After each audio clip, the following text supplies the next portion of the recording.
नमस्कार, पुन्हा एकदा स्वाती स्टाईलमध्ये मनापासून स्वागत। आता गोकुळाष्टमी येते आणि बऱ्याचशा मैत्रिणींना त्यांच्या मुलींचा राधाचा लुक बनवायचा असतो। अशा वेळेस त्या मुलींच्या चेहऱ्याची काळजी घेऊन त्यांच्या चेहऱ्याला कोणते प्रोडक्ट सूट होतील याचा विचार करून सुंदर असा त्यांचा झटपट 5 मिनिटांमध्ये मेकअप कसा करायचा ते आपण आजच्या व्हिडिओमध्ये बघणार आहोत। व्हिडिओ आवडला तर लाईक करा, चॅनलला सबस्क्राईब करा, हा व्हिडिओ भरपूर प्रमाणात शेअर करा। तर इथे बघा, माझी मुलगी आहे ती सांगत आहे की इथे आपल्याला किती प्रोडक्ट्स वापरायचे आहेत। अगदी हाताखालचे प्रोडक्ट्स वापरून आपण त्यांचा सुंदर मेकअप करायचा आहे। सुरुवातीला त्यांचा चेहरा आहे तो स्वच्छ धुवून घ्यायचा आहे, थंड पाण्याने स्वच्छ धुवायचा आहे। तशी पण लहान मुलींची जी स्किन असते ती खूप नाजूक असते आणि खूप एकदम छान असते, म्हणजे त्यांना आपण जास्त स्किन केअर करायची वगैरे गरज पडत नाही। तर बऱ्याचशा मैत्रिणी जर मॉइश्चरायझर वगैरे हेवी वापरत असाल तर ते प्लीज वापरू नका, त्याऐवजी तुम्ही ॲलोवेरा जेल वापरू शकता। ॲलोवेरा जेल आहे ते मी पतंजलीचं वापरलेलं आहे आणि हे त्यांच्या चेहऱ्यावरती छान असं पसरून घ्यायचं आहे आणि हाताने हलक्या हाताने त्यांचा चेहऱ्याचा मसाज करायचा आहे। मॉइश्चरायझरचं काम हे ॲलोवेरा जेल करत असतं। त्यानंतर आता राधाराणीचा लुक असतो तो थोडासा हेवी असतो, थोडासा ब्राईट असतो, दिसायला सुद्धा सुंदर दिसतो। त्यामुळे आपल्याला फाउंडेशन न वापरता इथे एखादी तुम्ही पाऊंड्सची क्रीम वापरू शकता किंवा लॅक्मे एखादी क्रीम वापरू शकता, किंवा जर तुमच्याकडे एखादी जॉन्सन्स बेबीची जर क्रीम असेल तर ती सुद्धा तुम्ही वापरू शकता आणि ती सुंदर अशी चेहऱ्यावरती पसरून घ्यायचं आहे। आता मागच्या एक व्हिडिओ बनवला होता नऊवारी लुक वरती, म्हणजे लहान मुलींचा नऊवारी लुक कसा करायचा, तिथे बऱ्याचशा मैत्रिणी विचारलेलं होतं की तुम्ही कोणते प्रोडक्ट्स वापरले। तर आज मी हे प्रोडक्ट सुद्धा तुम्हाला सांगते व्हिडिओमध्ये। तर इथे बघा, मी पाऊंड्सची चंदन पावडर घेतलेली आहे। आता काही मैत्रिणींना जर तुम्हाला फाउंडेशन किंवा कोणती क्रीमच वापरायची नसेल तर तुम्ही ही ॲलोवेरा जेल लावल्यानंतर ही पावडर डायरेक्टली लावू शकता, याने सुद्धा तुम्हाला छान असा लुक मिळू शकतो। किंवा फाउंडेशनचं किंवा क्रीमचं जे कव्हरेज असतं ते सुद्धा बऱ्या प्रमाणात या पावडरीने मिळतं, कारण ही पावडरच अशी त्या बेसवरती बनवलेली आहे, त्यामुळे ती खूप सुंदर असा लुक देते। त्यानंतर लहान मुलींचे आयब्रोज असतात ते पातळ असतात आणि तेवढ्या अशा शेपमध्ये सुद्धा नसतात। आता आपल्याला नॅचरलीच आयब्रो बनवायचे आहे। तिथे आय शॅडो पॅलेट घेतले आहे वेट अँड वाईल्डचं, हे खूप सुंदर आहे। जवळपास 1 ते 2 वर्षापासून मी हे पॅलेट यूज करत आहे। त्यामधला डार्क ब्राऊन कलर घ्यायचा आणि त्यांच्या आयब्रोमध्ये भरायचा। आता थोडंसं शेप द्यायचं, जर तुम्ही नवीनच असाल, कधी अगोदर मेकअप केला नसेल तर तुम्ही ना सुरुवातीला एक थोडीशी अशी लाईन ओढून घ्या आणि त्यानंतर त्याच्यामध्ये थोड्या प्रमाणात कलर भरून घ्या। आता त्याच ब्रशला बघा पाठीमागे असं विंचरण्यासारखा असा एक कंगवा असतो, त्याने आयब्रो छान विंचरून घ्यायच्या आणि अशा पद्धतीने दोन्ही आयब्रो मी भरून घेतलेले आहेत। आता इथे आयब्रो वापरताना पावडरचे आयब्रोज शक्यतो तुम्ही वापरा, त्यामुळे ते खूप छान सेट होतात आणि नॅचरल दिसतात। एक आय शॅडो पॅलेट असं तुमच्याकडे ठेवा जे की चांगल्या क्वालिटीचं असेल आणि ते तुमच्या मुलीला सुद्धा सूट होतं, त्यांच्या स्किनला सुद्धा सूट होतं। तर इथे स्विस ब्युटीचं मी आय शॅडो पॅलेट घेतलेलं आहे। हे ऑल इन वन आहे, म्हणजे ह्याच्यामध्ये तुम्हाला हायलायटर आहे, मुलींच्या गालावरती आपण जो ब्लश लावतो ते आहे, वेगवेगळ्या प्रकारचे आय शॅडो सुद्धा आहेत। हे आपण जे हळदी कुंकूचं बोट आहे ते घ्यायचं आणि त्यानेच आपण डोळ्यांवरती असं स्प्रेड करून घ्यायचं। तुम्हाला ब्लेंड छान प्रकार करायचा आहे, म्हणजे पसरून छान प्रकार घ्यायचा आहे। तुम्ही तिथल्या तिथे जर 1-2 सेकंदामध्ये लावलं तर ते आय शॅडो व्यवस्थित बसत नाहीत आणि काही वेळानंतर ते खाली सुद्धा येतं, त्यामुळे तुम्हाला हातानेच हलक्या हाताने ब्लेंड करून घ्यायचं आहे।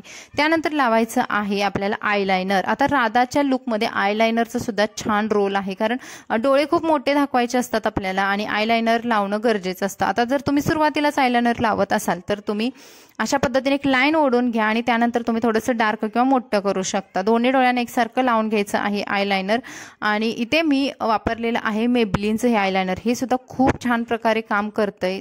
जे प्रोडक्ट मी वापरते तेच तुम्हाला दाखवते, खूप वर्षापासून मी प्रोडक्ट वापरते।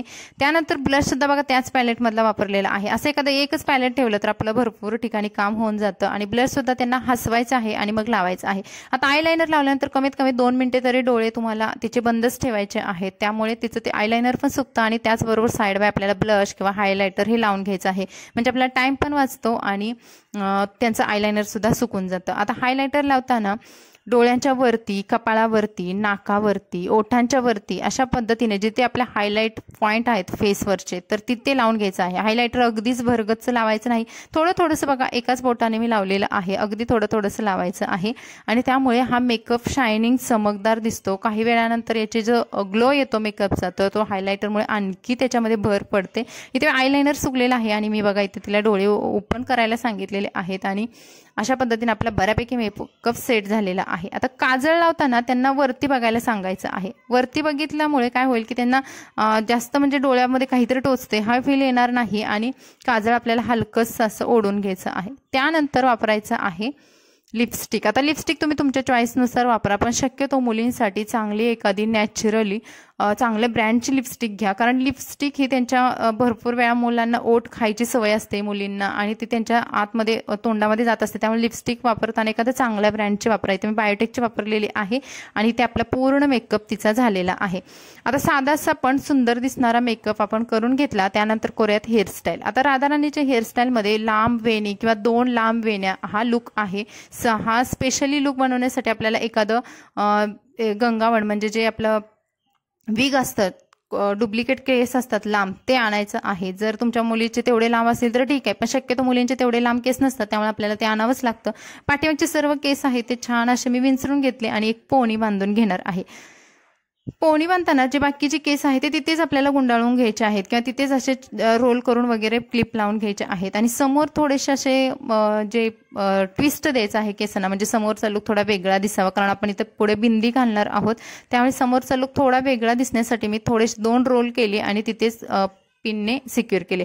आता इथे बघा गंगावन घेतलेलं आहे, त्याची वेणी घातली, पण ते जिथे गंगावनचं जे सुरुवातीचं टोक आहे तर तिथे बघा मी थोडंसं लूज करून घेतलं आणि जिथे पोणी बांधलीत ना त्याच्यामध्ये ते अडकून घेतलं. यामुळे काय होईल की वेणी किती जरी त्या हल्ल्या किंवा त्यांचा डान्स असेल किंवा काही जरी कार्यक्रम असेल त्याच्यामध्ये त्यांची खूप धावपळ झाली असेल तरी सुद्धा ती वेणी सुटत नाही. 2 ते 3 बाजूने अशी पिनने सिक्युअर करून घेतली आणि ही झालेली आहे त्यांची वेणी.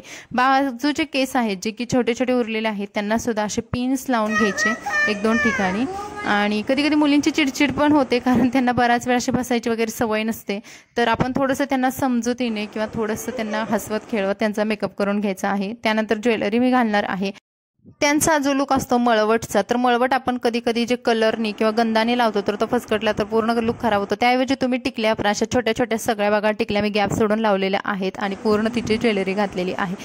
तर ज्वेलरीमध्ये कानातलं, गळ्यातलं सेट, हातामध्ये सुद्धा सेट लावलेला आहे आणि ही फ्लावर ज्वेलरी वापरलेली आहे, कारण राधाराणीच्या लुकमध्ये फ्लावर ज्वेलरीला खूप महत्त्व आहे. आणि हातामध्ये एक डब्बा दिला, त्याच्यामध्ये भरपूर सारा कॉटन टाकलाय, त्यामुळे ते असं लोणी जसं तो लुक असतो गवळणी वगैरे अशा टाईपमधला तो लुक बनवलेला आहे. आणि इथे मी पाठीमागे तुम्ही चुनरी सुद्धा ॲड करू शकता. तर हा झालेला आहे तिचा फायनल लुक. तुम्ही बघाल खूप सुंदर, खूप कमी वेळामध्ये होतो आणि मुलीसुद्धा कम्फर्टेबल राहतात. एक घागरा घालून द्या त्यांच्याकडे जो आहे तो, किंवा साडीचा जर घागरा तुम्हाला बघायचा असेल कसा घालतात त्याचा सुद्धा व्हिडिओ पुढे येणार आहे. चला भेटून नवीन व्हिडिओमध्ये. व्हिडिओ आवडला तर लाईक करा. Bye bye.